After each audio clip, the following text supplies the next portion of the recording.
folks, welcome back to the channel. Yeah, slightly different setting today. You can see my TBR shelves behind me. Look how shameful they are. There's way too many books on them. But we all have this problem, don't we? But yeah, slightly different setting today. I figure since I've just finished working for the day and, you know, my desk and everything is relatively tidy and clear, I may as well just set up and film up here. Because why not? We all like a change of pace. But yeah, anyway, getting straight into this. I was of two minds whether I wanted to film this video.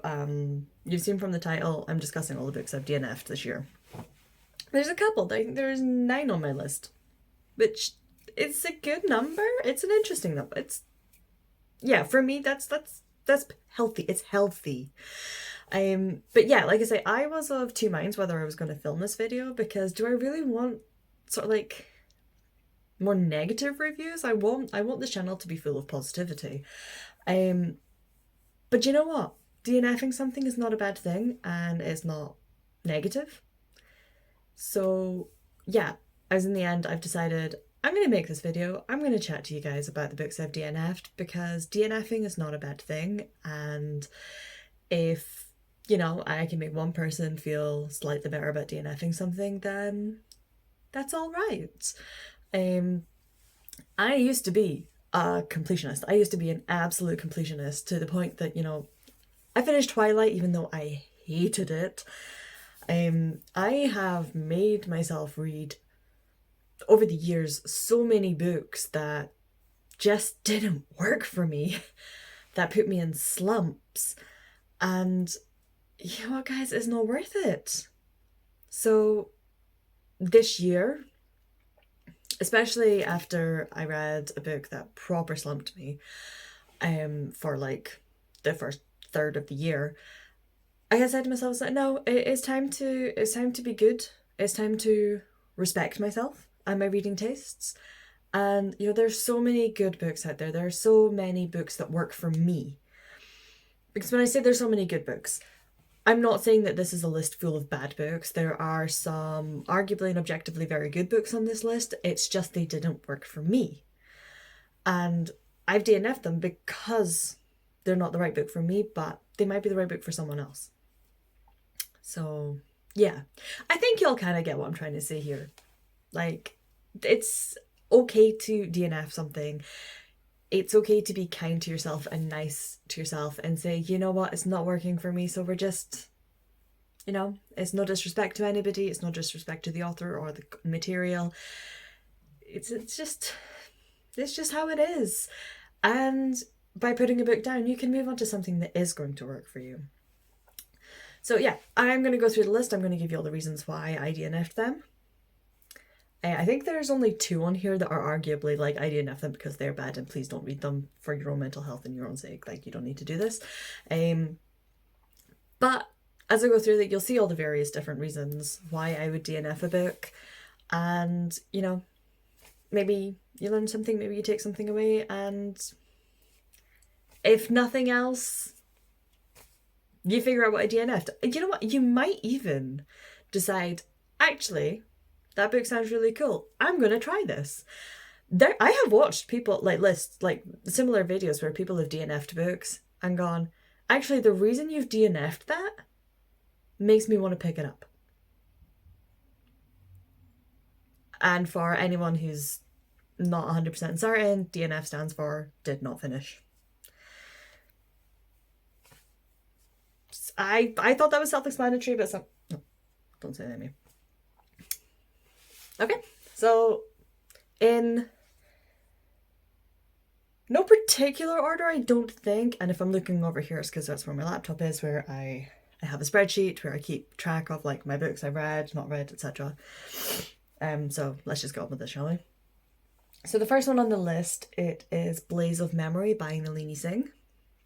This is the 7th book in the Psy Changeling series. It is a paranormal romance. The Psy Changeling series follows basically, it's like a alternative reality where humans, wares, shifters, changelings, and psychics kind of live mostly harmoniously side by side. The wares come in all shapes and forms. You know, you've got cats, you've got wolves, etc., etc. The Psi come in various forms. You've got some telekinetics, you've got some telepathics, all various forms of mind powers. And the big thing with the Psi is that they have they're all like emotionless. They've, at very, very young ages, they all undergo training and essentially brainwashing to suppress all of their emotions, and it apparently has massively reduced crime within the Psi community. But yeah, this is a whole bunch of a whole series basically dedicated to fated mates. You know, it's book 7 is what I DNF'd. It's actually the second book in the series I DNF'd. I DNF'd one last year.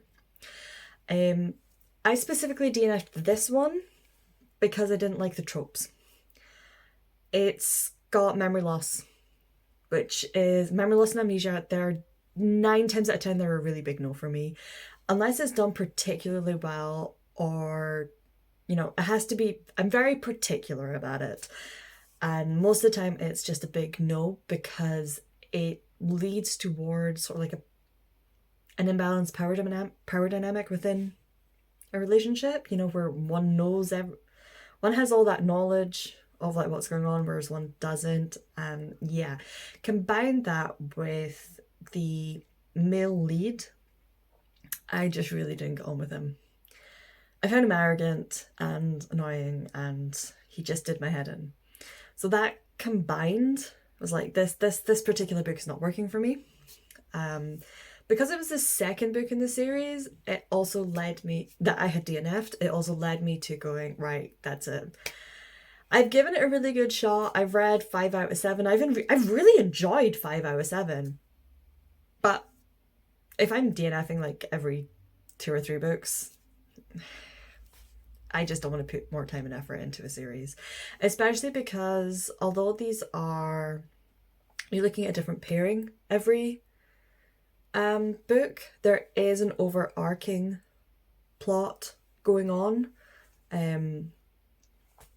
That I just, the further into it I was getting, the more I'm having to like look up synopsises and figure out what's going on. And yeah, it is what it is. I will totally consider picking up more works by Nalini Singh. She has an Angel series, I think. So maybe in a few years, maybe next year, who knows. I will consider picking those up, but for the time being, I'm done with the Side Changelings. So the next one, this one's actually a soft DNF, as in I've put it down for now, but at some point I intend to give this another try. I intend to probably not reread what I did, but I will pick up from where I finished, maybe read a quick synopsis of the first part, mostly because I've heard that after where I stopped, it picks up and it gets better. And I have heard a lot of people say, you gotta power through part 1.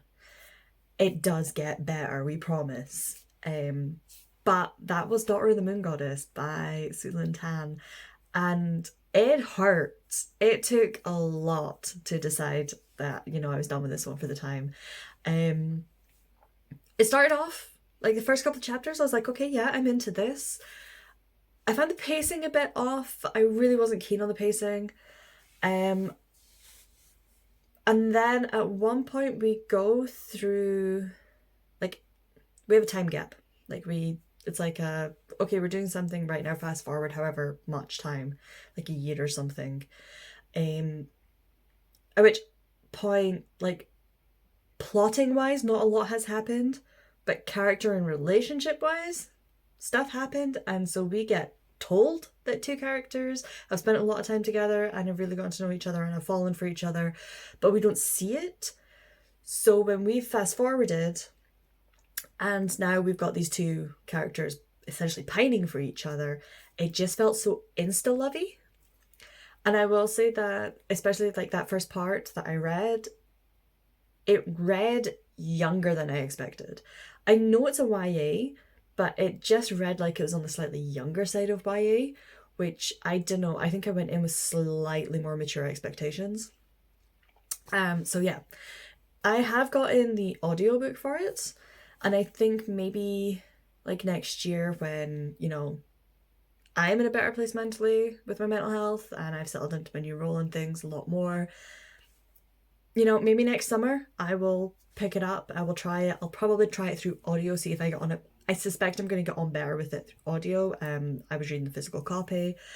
The reason I really want to go back to this is I do also have the second book. I've got both of them are Fairy editions. They're absolutely stunning, and I really hate the idea of really pretty editions sitting on my bookshelves unread.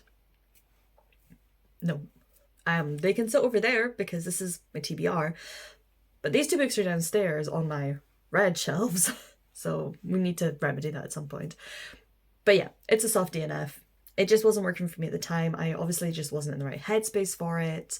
I am a mood reader, and a huge part of being a mood reader is accepting that, something might not work for you now, but it might later. Or just because something worked for you previously doesn't mean it'll work for you now. That's a big thing to get over. Excuse me. The next one that I DNF'd was Straight On Till Morning by Liz Braswell. This was the Disney Twisted retellings for Peter Pan. And it basically imagined what would happen if, instead of going to Neverland with Peter, what if Wendy made it to Neverland with Captain Hook? So I was curious. I kind of went into this, beyond knowing that, I went into this relatively blind. I didn't know, is this going to be sort of like a fantasy romance? Is this going to be a straight up retelling? Like, I didn't know what direction it was going to go. Were we going to see Hook sort of like, not humanized, but are we going to see Hook as a slightly more good character? As a more morally good character. The really nice thing about this, the really good, like, positive, like, really nice surprise about this one was that Hook felt like Hook. Now, it is Disney's twisted retelling, so he very much felt like Disney's version of Hook, so from the original animated movie. I really like that. Wendy's on the ship, and she is... Yeah, we're not making Hook a good character. We're not spinning it on its tail. Although, don't get me wrong, I enjoy a Peter Pan retelling where Pan is the bad guy, but no, we stuck to the, Hook is our villain, and he felt like a villain. And all of the characters very much felt like those characters. Honestly, the only reason I DNF'd this is I wasn't in the mood for it. I don't know, I think... It just wasn't quite as exciting as I think it could have been. It was, pacing-wise, it was slightly slower, and I think what I've realised is, especially this year, I have not had a huge tolerance for a slower-paced book. I have needed a quicker pace. Think, rom-com quick. And, so... Yeah, literally the only reason I DNF'd this book is it just wasn't the right book for me at the time. I think if you're interested in trying out any of the Disney twist retellings, although I haven't read any of the rest of them, this, I would say, like, I got about 100 pages into it and give it a shot. It's one I might go back to in a wee while, like, not anytime soon, but it's one I would definitely consider going back to and giving it another shot, because it would, it has the potential to actually be really, really good. So, there you go. The next one. Oh, this was the hardest one. This one I agonized over. It's really hard sometimes to admit that you're just not enjoying a book. And I just really wasn't enjoying this book. When every time I picked it up, all I wanted to do was throw it across the room and scream at the author. I really enjoy the characterization. I really enjoy the plotting. I really enjoy the world building. And once again, the pacing did it. But also the repetitiveness and the writing style. And Robert Jordan, if you tell me that the male half of the One Power is corrupt one more fecking time, I'm going to jail because I've just killed someone. Because I've lobbed this tomb of a book across whatever room I'm in and, you know, clobbered them and brained them. So, yeah. I DNF'd Fires of Heaven. I got about 150, 200 pages into it, and honestly, couldn't tell you what happened. Could not tell you anything about that book, other than several times he told me the male half of the One Power was corrupt. He'd reminded me that it drives men to madness. Several times. Egwene was continuing training with the wise women, I think. That's all I got for you.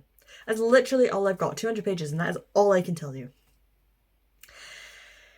Yeah, like I say, this one was a really hard one because by DNFing this, it means I've DNF'd Wheel of Time. I will not be continuing.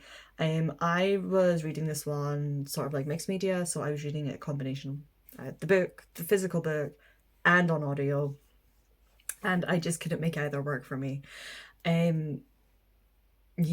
it's one of the hardest books. It is one of the hardest DNF decisions I've ever made. Because like I say, I really enjoy the cast of characters. There are some characters I despise, some characters I adore. Unfortunately, we're spending just also too much time with characters I either don't like or I find boring. But I like that he makes all of his characters feel really individual. I really like the scope of the world building. I like that I can imagine, like, I don't necessarily see pictures in my head, but if I like actively try to picture what the world looks like, I can. Yeah, I like the plot, what little plot we get. I couldn't do it. I could not do it. I think I spent like a month where all I read was like 200 pages. I was like, no. So yeah, initially this was a soft DNF. This was I'm just going to put it down, take a small break, read something else, go back to it. And then I just kept finding myself not picking it up and not picking it up and not picking it up. And I had to be like, you know what? We can't do this. Wheel of Time is a no-go. And for a while, for a good couple of weeks, I was like, I think I just failed as a fantasy reader. Because it's one of those books, it's one of those series where it's like, can I call myself a fantasy reader if I can't read Wheel of Time? Yes, the answer is yes, Amy, you can call yourself a fantasy reader just because the most popular series of all time, with the exception of Lord of the Rings, obviously, you know, just because that didn't work for you doesn't invalidate you as a reader, doesn't invalidate you as a reader of that genre. Right? And that is one of the reasons why I wanted to make this video, because there are so many times where, like, for the most part, we try not to, but even within the bookish community, we gatekeep. Sometimes we don't mean to. Sometimes we don't even realize we're doing it. And sometimes it's, you know, most times it's not even intentional.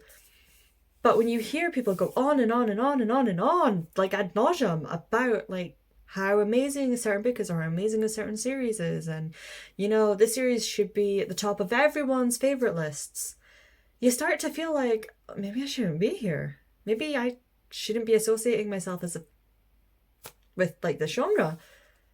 So this is me telling you that you are valid as a reader, as a lover of a certain genre, as a person, even if you don't like the books that everybody else apparently marvels over. Okay? Thank you for attending my TED Talk. Swiftly moving on. The next one is one I'm going to say, please just don't bother with. It's not, honestly, just don't. It's bad. It's just bad. This one, I hate saying that. Like, you know what? Someone took the time to write it. Didn't take the time to get an editor or have anyone proofread it, I don't think. But, you know, this person, like this author, still took the time to read it. They still took the risk. He put it out there. So huge kudos to him for being brave enough to do that, because it's not something I would be brave enough to do that. But quite frankly, this book just wasn't very good. I'm sorry. But that is A Cat's Guide to Bonding with Dragons by Chris Berzin. I picked this one up. It was either free or like 99 pence or something. It was super cheap. On Amazon. I found it via BookBub. Yeah, it's basically, this is about a cat who gets teleported from our world into sort of like this medieval fantasy world by an evil magician, and he's basically just kept as a mouser. And then eventually things happen and he has to set off to save the world, I think. Did not get that far. I only made it a chapter or two into it. Oh my gosh, it was terrible. It was told first person, from the cat's point of view. The author was trying for that sort of like snarky, sarcastic tone and just came across as grumpy and terrible. It was one of those where it's like, you know what, kiddo, like, points for effort, points for trying first person narrative.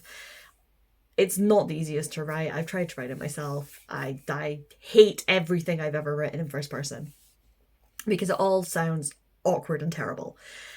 And unfortunately, this sounded awful and awkward and terrible. The cat character came across as unlikable. I'm the biggest cat person you'll come across. I adore cats. You guys have seen Maisie on here several times now, I think. You know, if Maisie, my cat, got on with other cats, I would be Mrs. Fig. I would have all of the cats. The only reason I only have one cat is because Maisie hates other cats and would destroy and eat any other animal I brought into the house. So yeah, it says something that this guy wrote a cat character that I actively disliked. So yeah, that was a pretty swift DNF. It did not take much to convince myself on this one. The next one, this is the one that probably sat on my shelf as a soft DNF the longest before I kind of had to admit that no, I have not soft DNF this. I've proper hard DNF this. I am not going back to this book. And it's a sad one because I loved part of the book and I really didn't like the other half of the book. That is The Long, Long Goodbye of the Last Bookstore by Mizuki Nomura. This is a story of a bookstore. The owner is unfortunately found dead one day. He's collapsed under a pile of books. A bookshelf basically fell on him. And so all the store employees are sort of like doing sort of like last sales, closing up sale, etc.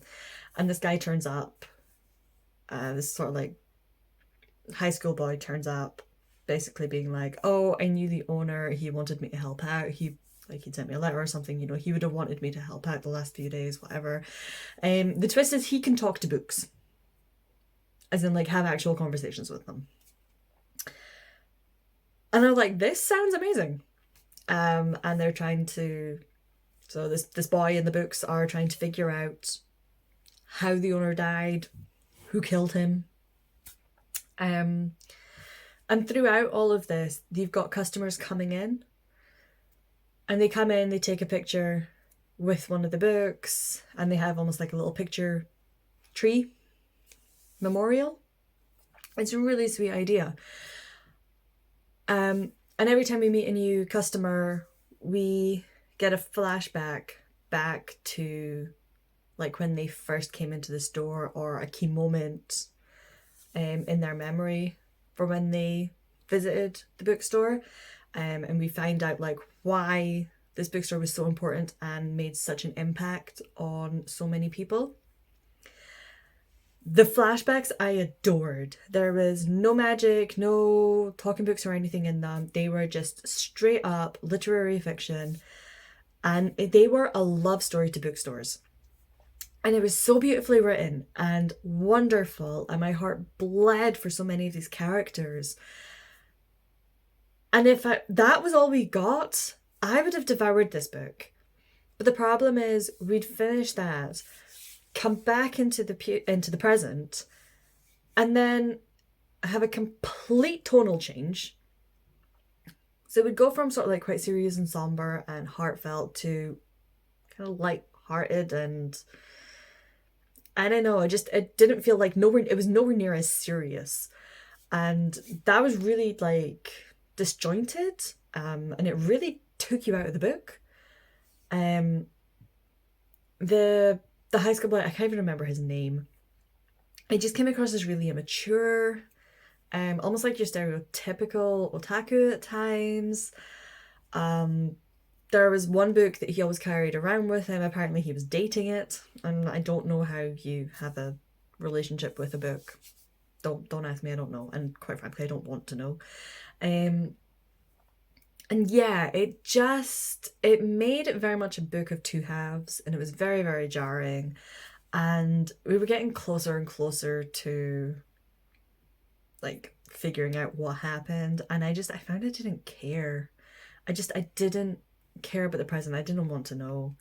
So I DNF this book with like 50 pages to go because it just sat on my bookshelf, and I just found myself just not picking it up and not picking it up and almost like avoiding picking it up. So yeah, that's it's tough going, but that's what happened with me in the long goodbye of the last bookstore. 3 more to go. The next one I DNF'd was To All the Boys I've Loved Before by Jenny Han. And this one I DNF'd because I wasn't feeling it. I wasn't feeling the characters. The decisions that they were making, in particular our main character, they didn't feel organic. They felt very plot devicey at times. They were very much as like, oh, this decision got made to move the plot along. And whilst I know that is like the majority of decisions made by the majority of characters in the majority of books, it felt too obvious. It felt too, okay, now we do this. Okay, now we do this. Combined with the fact that we had a bit of a love triangle forming. I don't like love triangles. Very few of us do these days, I think. But it also, like, the way it was leaning, I was just like, is that where we're going? The relationship that was forming made more sense to me as a friendship. I didn't see the chemistry there. Like, I adored them as friends. I hated them as a couple. On top of that, there were a couple of themes sort of like hinted at that I really wish the author would have spent more time on. There's probably a disservice because I read this not too long after I read Eleanor and Park by Rainbow Rowell, and I kind of wanted this to fall more into... I wanted this to be written by Rainbow Rowell, not Jenny Han. I think that's basically what it comes down to. But yeah, there were a couple of themes where it's like, these are actually quite serious themes, that you, like, if done right, oh, this would have been beautiful. I'm talking things like, you know, child carers, young adults having to step up into the responsibility of a parental role, almost like having to look after parents, but not quite. Yeah. But that was sort of like, it was like, oh yeah, they're doing this, and totally skimmed over. And it's like, are we not addressing the fact that this situation is wrong? Now, I'm not saying it's like they need to be removed from this situation, and it's not an unrealistic situation, but can we actually address it? But it just felt like I never did. So yeah, in the end, I found myself becoming frustrated with this book. And not in a... Sometimes I enjoy being frustrated by a book. Sometimes I enjoy being like, this is terrible. Show me how good it is. Show me how, like, I enjoy how terrible it is. But not this one. This one was just irritating and frustrating. Okay, the next one. So many people really enjoy this book, and I worry about them. But more importantly, I really worry about the author. I read this one because it just keeps popping up. Just over time, like, you hear more and more about it. And it was very much I'm reading this out of curiosity and because FOMO was getting to me. That is Haunting Adeline by H.D. Carlton. Don't do it to yourself. Just don't do it. So I initially started this one thinking I was going to do a book-specific vlog, and you could follow my terrifying, hilarious journey as I subjected myself to this book. When I first started reading it, my first thoughts were, this is so bad it's hilarious. And I was like, yep, I'm going to enjoy reading this book. Like, I'm going to enjoy how bad it is. And then it just got kind of boring. And then I got to the gun scene. Now, if you have read Haunting Adeline, you know what I'm talking about. And if you haven't, you don't want to know. Like, no. No, unhygienic, dangerous, like, what the fuck is wrong with you? For anyone who doesn't know, Haunting Adeline is a dark romance following a stalker and his stalkee. I hated both of the characters. I probably liked the stalker more, and I don't know what that says about me beyond...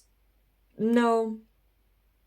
The main character, like the main female character, was just terrible. Utterly terrible. She blamed everything in her life on how her mother raised her because, you know, she has no agency for her own decisions. No responsibility for her own decisions. Nope, none whatsoever. But yeah, the main male character was overpowered. He was just kind of terrible. I know we were going for this sort of like, oh, he's morally grey, like he does all of these bad things, but his heart's in the right place. You know, he rescues sex trafficking victims, but it was terrible. It was so bad.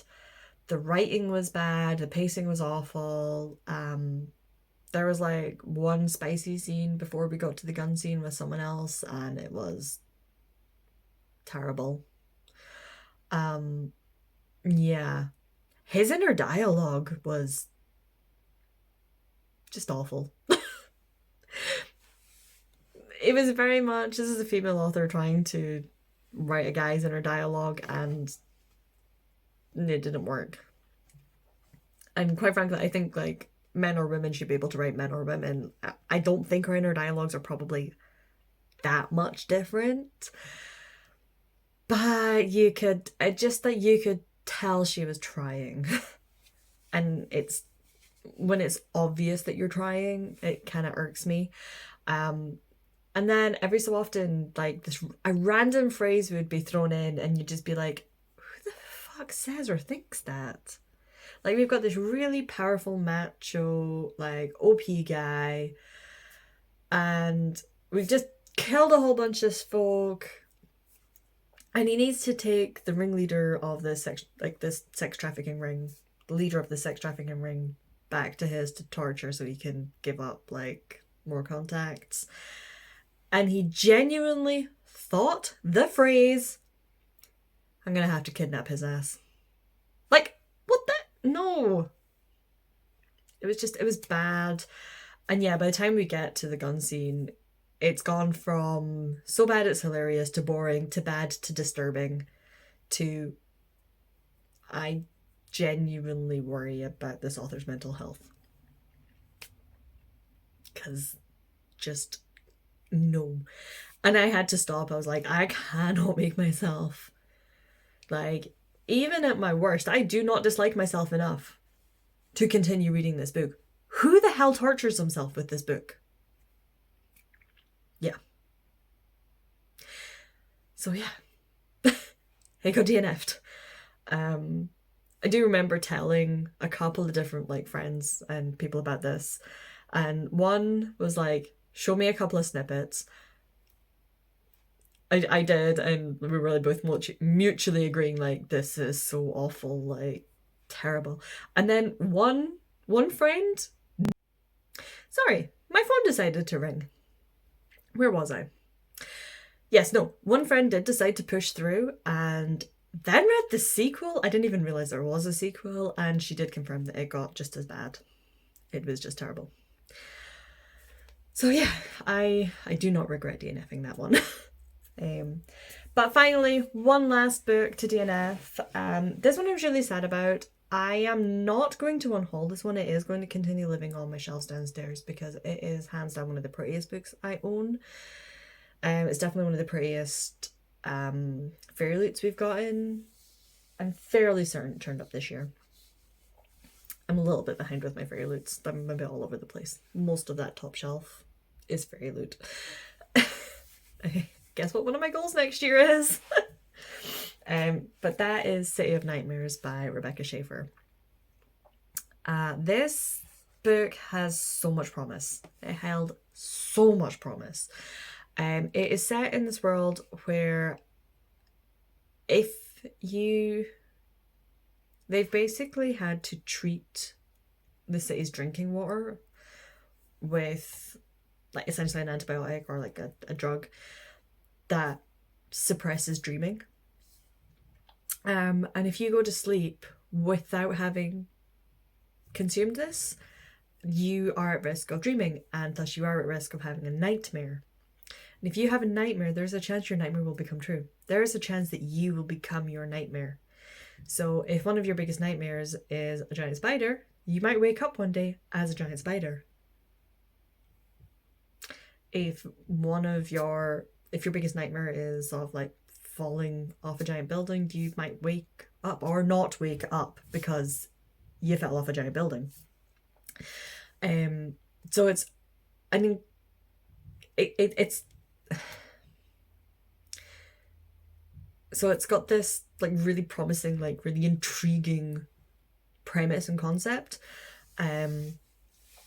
We follow our main character, who again, name I'm blanking on, where she is absolutely terrified of everything. When she was younger, she woke up one day because her sister had turned into a nightmare. We have this city full of like various nightmares. And yeah, she is. Yeah, her sister, after she woke up, then kind of ate her parents before she was exterminated. And our main character only survived because I think she was hiding in a closet or something. She was taken in by sort of like this like charitable organization, and she now works for them, but she's kind of terrible at everything to the point that it's cliched. She's on her sort of like her last opportunity, her last chance to make something of herself before they kind of have to say, look, we can't keep you, we can't support you. She is like late teens at this point. So she is now on the mail run where she has to like physically take the mail to another city. They're on the boat going towards another city, and something happens, the boat explodes, and she's rescued by a vampire. And honestly, by this point I was bored. It was so lackluster. I didn't like the characters. They felt very bland and not a lot of substance to them. She was super annoying. She was terrified by everything to the point of ridiculousness. To the point where it's like, I can't see you overcoming this, because if you have not made any progress yet, by this point, like 10 years after the incident, where you've had multiple rounds of therapy provided by this charitable organization, multiple opportunities, like I can't see this happening. I can't see this going anywhere. From other reviews and things that I've seen, I'm not having an uncommon reaction, which is sad. Because, yeah, it had so much potential, but this is one of those books where it's like, I feel like the author had this really great idea, but didn't quite know how she wanted to execute it, and so kind of went, that kind of works. And, I don't know, her editor let her off with it. So, yeah. But it is a really, really pretty copy. It's all like pinks and purples, and it's got a little pterodactyl on the side, because yeah, there's literally a pterodactyl like flying about the city. obviously someone turned into a pterodactyl at some point. But yeah. But anyway, that is it. Those are the books I've DNF'd this year. And all the reasons why. I hope I have inspired you to start or continue DNFing those books that are just not working for you. If you've made it this far, a reminder that not finishing a book is not failing. It's not, it's nothing bad. It's just what it is. You had decided to put that book down in favor of something that's going to work better for you. Yeah. Well done for making it this far. I've run out of things to say, so we're going to wrap it up here. And I will see you guys in the next video. Bye bye.